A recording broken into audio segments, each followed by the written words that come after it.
How to turn on updates completed notifications on Play Store. Hello guys, in this video I'm gonna show you how to turn on updates completed notifications on Play Store. First go to Play Store and then click on your profile and now click settings and then general and now click notifications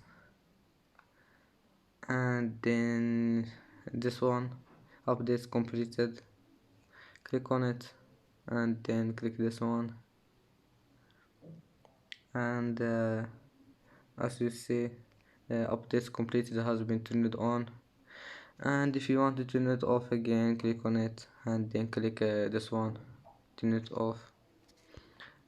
And that's today's video. If you like it, don't forget like and subscribe, and see you in the next video.